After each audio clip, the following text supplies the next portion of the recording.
This episode is brought to you by Instant Impact.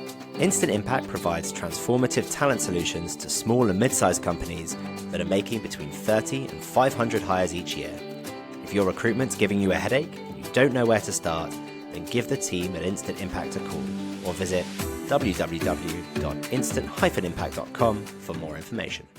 Hello and welcome to We Need to Talk About HR. I'm your host, Felix Mitchell. And I think by now we're all pretty sold on the concept that an inclusive business is a productive business. If you have to hide who you are in the workplace, you're always wasting just that bit of energy on masking how you naturally behave. And that's why there are hundreds of pieces of software, thousands of books, and more consultants than you can shake a stick at, who all focus on helping businesses to create those inclusive cultures with a focus on belonging. But are we missing something key? We're joined today by Jackie Handy, who is a belonging and engagement specialist, a professional speaker, a communication facilitator, and all-around legend who thinks that we've got it all back to front. Could it be that inclusion is more about focusing on the person-to-person connection than a new piece of kit? Let's find out. Jackie, welcome to the show. Hey, Felix. Wow, it's so good to be here. That was a bit of an epic introduction. I feel like I've got a lot to live up to through this conversation today. That's good to be here. That's why I did it. Set the expectations high, and then we'll see how it rolls. It's all downhill from here, folks. Well, could we just start then? Why is this an area that you focused on? Why do you think inclusion, belonging, person-to-person connection is so important? Sure. Wow. I mean, how long have you got, right? So I've been working in learning and development for the last 15 years. And a big part of that has been, I was a recruiter for many years. I spent 15 years operationally and then latterly in learning and development. And as part of my learning and development journey, I was mainly dealing with leaders, and I still do. A big part of my specialism is leadership development. And of course, you don't need me and your viewers don't need me to tell you that the world of work has changed. And I believe it's forever changed since the COVID-19 pandemic. And I think alongside that, because the world of work has changed, the way in which we connect and engage with one another has also forever changed. And, we've got loads of kind of your high tech. I mean, look at us now, able to record over a platform like this one. And, when we can't be physically present in a room, but it does take that extra bit of forethought, preparation, and I guess consistency of effort to really make those connections virtually that we may not always be able to make in person. And I guess alongside that, so kind of think parallel to that that corporate professional journey, I also started speaking professionally in 2018 about my own journey of exclusion as a member of the LGBTQ plus community. I started sharing my experiences of bullying when I was younger, both through school and even not so much bullying, but let's just say slightly different treatment in the workplace, even well into my 30s, which obviously was only a year or two ago. Absolutely. You have to agree to that one, right? Yeah. Okay, great. So I started sharing this journey more publicly. And my journey has now taken me into this beautiful intersection, really, of kind of combining my corporate work and my professional expertise with that, I was going to say passion project. It's not a passion project at all, but it's very much my personal journey. So think Ikigai and that beautiful intersection of how actually when we think about diversity, equity, inclusion, there's a B coming on the end that we should be starting from, and that is belonging.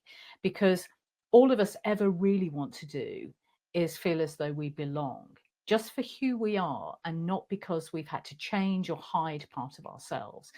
And so to your introductory point, I do think there's some evidence, really, when you think about the millions of dollars, I think it might even go into billions of dollars that have been spent over the years on diversity, equity, and inclusion interventions. And still, the recent Gallup State of the Workforce report suggests that only 20% of workers globally are engaged in their work. Now, what does that say to me? 20%. Only 20%. It may be 23, but hey, let's not split hairs. But it's very low comparatively to whatever it should be. It should be far higher. And this was a 2024 survey, so we're talking bang up to date. And all this really tells me, and it should be telling everyone else, is that our people are just not feeling connected. They're either not feeling connected, perhaps to themselves, but also to one another, to their peers, to their management teams, and maybe to their organizational brand. And that sense of disconnection, again, runs side by side, often with feelings of belonging, isolation, and loneliness, which we know we also have a problem with in society right now. I'm going to pause there for a minute, but I hope that kind of gives a bit of an insight as to my thinking and where it comes from. So thank you, Jackie, for no really, really comprehensive answer there. So I wonder, you mentioned that things have changed post-COVID, and I agree with you. But it sounds, I'm reading between the lines here. It sounds like you think they're changing in many ways for the worse, sort of increased feelings of loneliness, potentially decreased feelings of belonging. Although I didn't have the what it was before. Who knows? Well, probably you. But I wonder whether wonder how much of that has to do with our remote working, our home offices, spending less time physically present with people in our places of work. Yeah. So I think, first of all, and I'm not contradicting what I've just said, because COVID-19 was a massive influencer into how we work, right? I do think, we've had things like the gig economy and the world getting ever smaller for some years prior, really, let's face it. And I'd been doing quite a lot of virtual working prior to COVID. um, uh, do I think that it's to do with solely not working in offices? I don't think it's solely to do with that, but it could play a part. Now, there is um, this argument that keeps coming around, isn't there, about should we all be going back to the office? And I don't agree with that either. And in fact, I saw a post and an article that had been written this morning in HR magazine. One of my very good friends was a contributor to that article, and there are many such articles, arguing the fors and againsts of returning to the office full time. And my comment was, as I'd give you here, is like with so many things, even the areas of inclusion and belonging, there, when it comes to where we work and what's good for us, there isn't a one size fits all. If I'm a parent, perhaps, who's juggling parental care alongside a full time job, and actually, what I really want is to optimize time with my children and to balance that with being able to optimize my performance at work, then perhaps being in the office full time isn't the optimum way of working.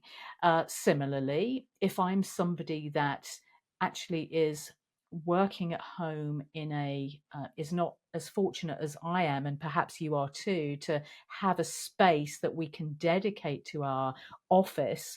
If I'm working in I don't know, I'm not just suggesting young people, but perhaps in a house share, or even, I don't have a large home or a dedicated space. I need to be working at the dining room table and it's not conducive.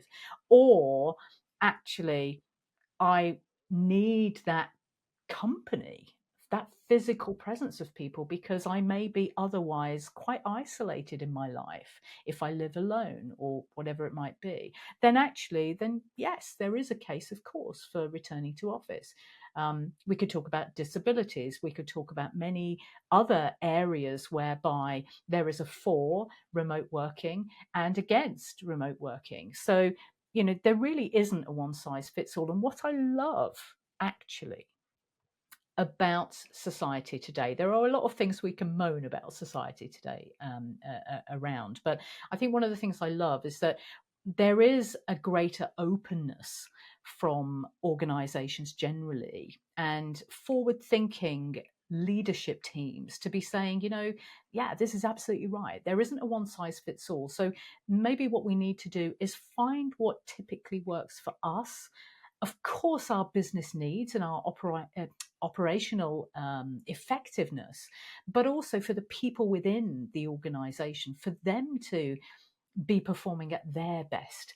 And if that means being connected, if that means being engaged, if that means those feelings of belonging, etc., etc., etc., then let's find a way that seems to, I guess, balance the scales as much as we possibly can for all.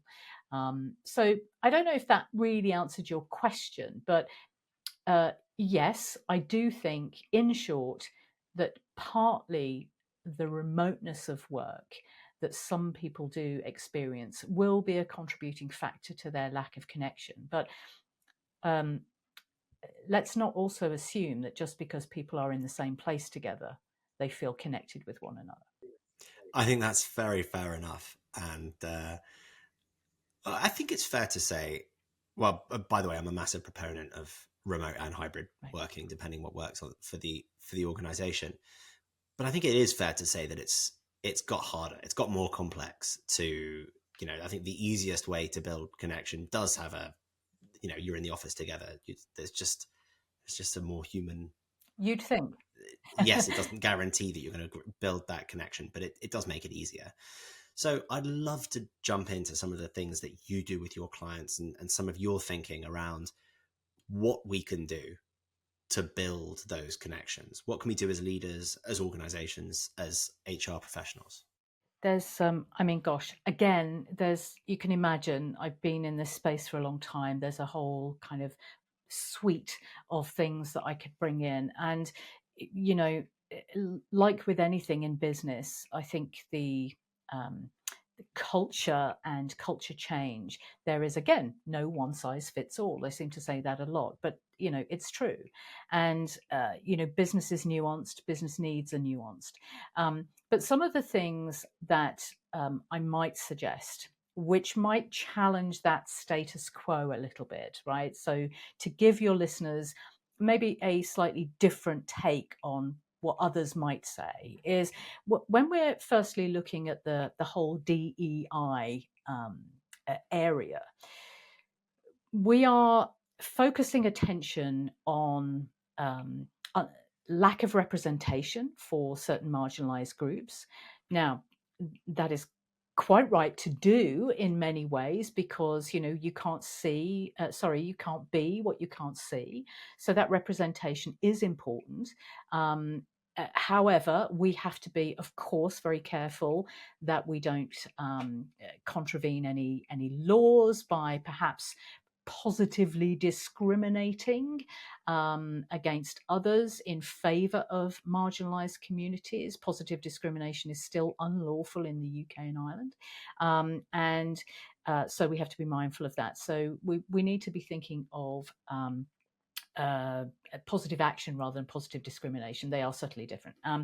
And so that's one side. And sometimes because there's such focus on diversity, it almost takes the emphasis away from the other key areas. So that piece around equity, for example, again, without going too basic, but let's say equality is about simple fairness, everyone gets the same, whereas equity, I suggest, is about everybody gets what they uniquely need in order to compete fairly, or have the same opportunities. So that equity piece and those small reasonable adjustments, often small, often cost, with no cost attached, those things are very important to factor in as well. Is there equity in your organization, for people from differing identity groups?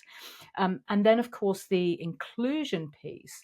Well, this is where it starts to get, I'm not saying the others weren't serious, but this is when it starts to get serious, if you like, where, now we need to do something, because, I think inclusion should be a doing word rather than just a noun, right? So inclusion is an act or a series of acts that really speak to your organization, your people within it, and probably your external customers and stakeholders, to say, we don't just say we care, but we really care about this stuff. And we take active, proactive steps to ensure that people feel included for who they are. So that's the kind of simplistic side. But I also think that actually what we're really aiming for is the B, that we're starting to talk about a little bit more now. You might be able to see I created the Little Book of Belonging actually in 2020. It wasn't the Little Book of Diversity, Equity, Inclusion. It was the Little Book of Belonging, because belonging is that real, true, felt sense of, I have a place. My mission for many years in my own business has been that I want people to feel safe, valued, and understood at work, and that very much aligns. Although I didn't strategically think it this way at the time, but that very much aligns with the concept of belonging. Belonging can feel a lot less tangible than some of the others to measure, and this is why, when I talk about those horrific engagement figures, and I talk about the isolation and loneliness crisis that we have in our societies, wherever you're working from, the belonging piece is really what we should be looking to try and achieve. Now, again, I've gone a little round the houses to your question, Felix, because you asked me what kind of things can your clients expect. And one of the things that I'm promoting a lot at the moment, which may sound a little twee, but hear me out on this. I love twee. We're all good, Jackie. I'm all for a bit of twee. Is the use of story. And when I talk about the use of story, I'm not talking about the kind of story that most businesses use when they are promoting a product or service, or even their brand identity. That's commonly used, right? But I'm talking about story within our teams, stories that leaders share, stories that team members share. And it was really very much a personal experience that I had that really helped me understand how important it is to understand somebody's story, because we do judge. We judge people all the time on face value, on appearances, superficial stuff. That's what happens. When we take the time to understand perspectives, unique stories, then it gives us a deeper sense of actually what we need to do to support our people. I'll just take it one step further, super quick. And that is, I told you I've been working with leadership teams now for 15 years. I was a leader and I made a lot of mistakes, and that's what kind of led me to try and support other leaders. But I used to say to them then, and I say to them now, how well do you know your people? Mm. And you'd think it was quite a simple question, but actually a lot of the time people are saying to me, yeah, pretty well. But they don't really know their people at a deep level.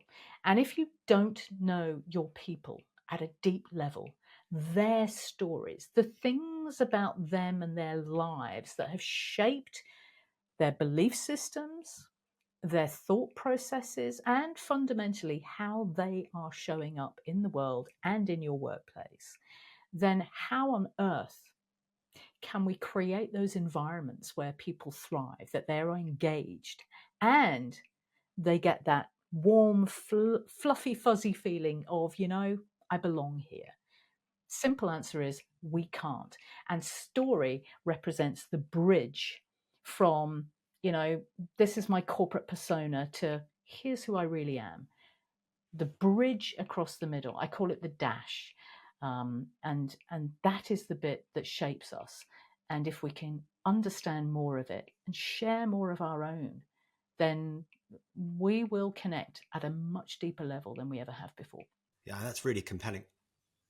What was you mentioned that it was a story that you heard or a story that happened to you that made everything or a lot of things click into place. Are you happy to share what that was? Yeah, sure. Yeah. It's as you're probably already gathering with me, I I tell long stories. So I'm going to try and keep this one a little shorter for you and for your listeners, but it is extremely powerful. So in 2023, well, I'll just go back a touch more. In 2019, my mum was diagnosed with vascular dementia. And for anybody listening Really who's sorry, Jackie. gone through that journey, thank you.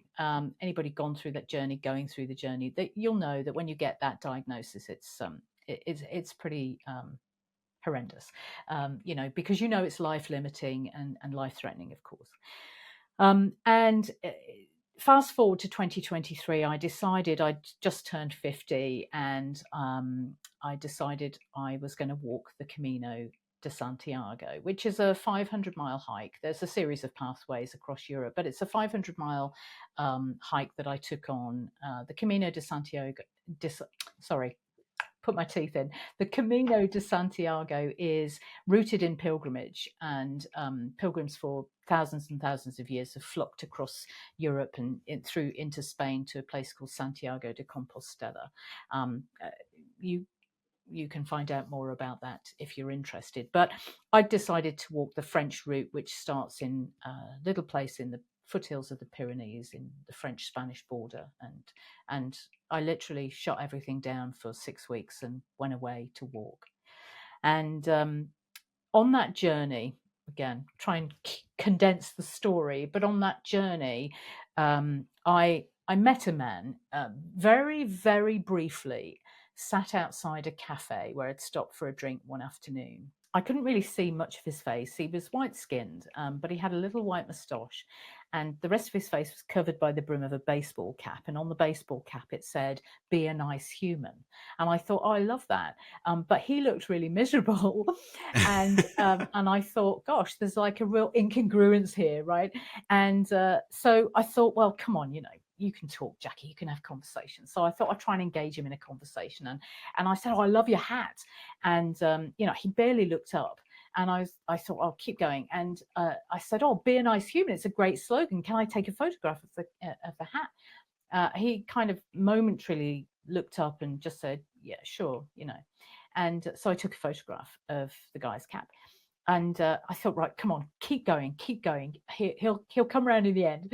And I said, oh, what a wonderful slogan. I love it, And he said, yeah, I've got a sticker too. And I thought, okay, not what I expected. But he stuck his hand in his backpack, pulled out this sticker with the words "Be a nice humor" on, and kind of then held it up to me as if to say, take another photograph, right? Which I did.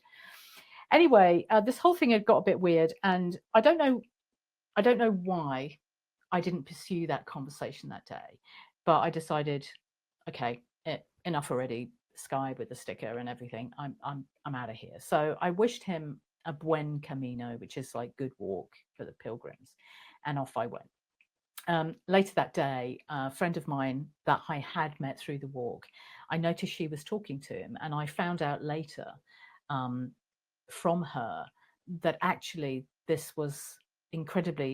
slogan was incredibly significant because his name was Jeff, and he and his family had a daughter who had sadly passed away some years prior.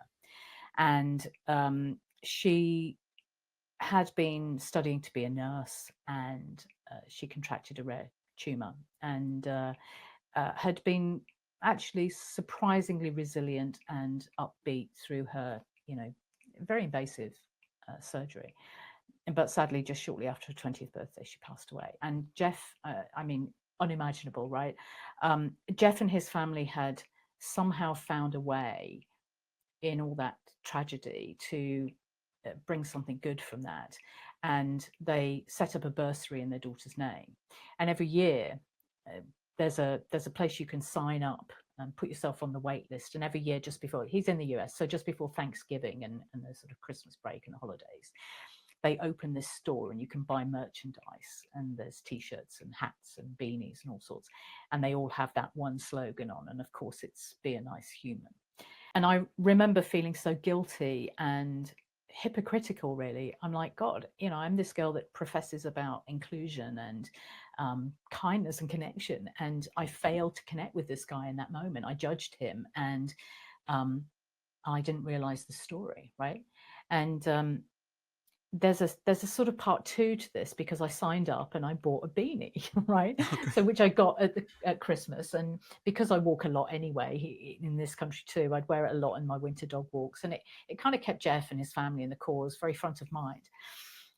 Long story short, I did another Camino in 2024, different route, and when I got to Santiago de Compostela that second time, I decided to write to Jeff, and I did something that I thought was either lovely or nuts at the time. And I basically told him that I had judged him that day and how sorry I was that I did so.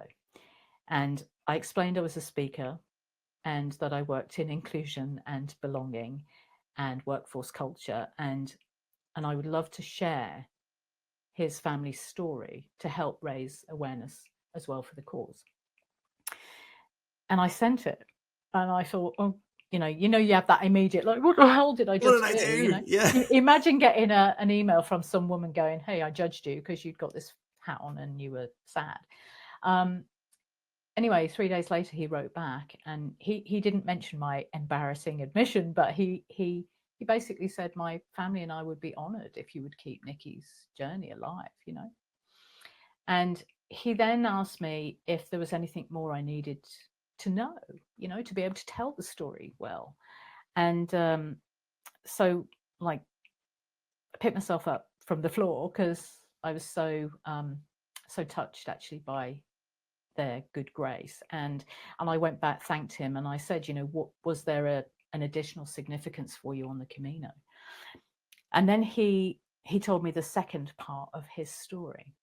And I now call this, when I talk to organizations about storytelling, is there's the story, and then there's often the story behind the story. And Jeff told me his story behind the story, and that was that he wasn't just walking the Camino for his daughter, but he was walking the Camino with his daughter. And he was laying her ashes at some of the various shrines on the route. Now, even as I tell this and I know this story, it gives me goosebumps, right? It's extremely powerful, but it acts as such a reminder to us that, everyone has a story. It's that whole, be kind. Yeah, we all need to be a nice human, because, everyone's got a story that we know nothing about. And my own story, I tell people, hey, I've had a big birthday and I thought I'm going to walk this long hike. But actually, because of my mum's diagnosis of dementia some years before, I was actually really struggling to cope.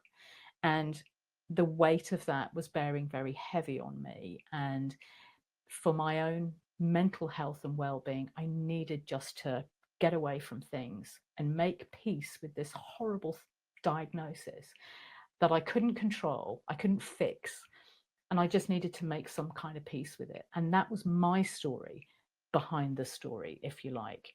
And so if Jeff had his and I had mine, don't we all have ours? But sometimes we get to the story, but I believe that rarely or not often enough do we get to the story behind the story. And those are the things that are truly shaping us. And it was that experience. I should say I'm now very much in touch with Jeff. In fact, I was on a Zoom call with him last night for an hour and a half, and we had a wonderful, wonderful conversation. He's a delightful man. He's doing some wonderful work. But it is that, I suppose there's two messages. One is about the whole story, but the second message is it's never too late to go back and change it, right? And actually, the decision I made, I didn't say it for heroic reasons, but the decision I made to write to Jeff left me very vulnerable, and I had to take a risk because that's what connection needs. It needs a bit of risk taking and vulnerability, but more often than not, that comes with that is reciprocity, and um, and our connection now is such. Jeff and I's connection now is such that I don't think would ever have occurred if we'd have just had that conversation in that moment. Isn't it interesting? It really is. It really is. And, you know, what I really love about the story is, and thank you so much for sharing it, you can really see how, and obviously that's about a non-workplace, but you can really, it's really easy just to take that extra step and realize, yes, we've all got that story. We've all got the story behind the story. We're all carrying things. And it's it is the job of a leader and a colleague to try and get there, and absolutely see how that's the the true definition of belonging. Yeah, uh, I am a professional speaker, and I'm often brought in to share my lived experience, my story, right? And whether it's me or whether it's any other keynote speaker, very often we know that we use story because story connects with people. As parents, we use story with our children because it actually scientifically releases oxytocin and the bonding hormone, and so story is very powerful, and I don't think we should underestimate its role in engagement and connection and workforce culture and belonging. I really don't. Fantastic, Jack. I can't believe it. The time has flown, but that's all we've got time for. Thank you so much for coming on. Well, thank you. It's been an absolute delight. Thanks for listening to my stories, and I hope your listeners have found it really helpful. I'm sure they will have done. Have a great rest of your day. You too.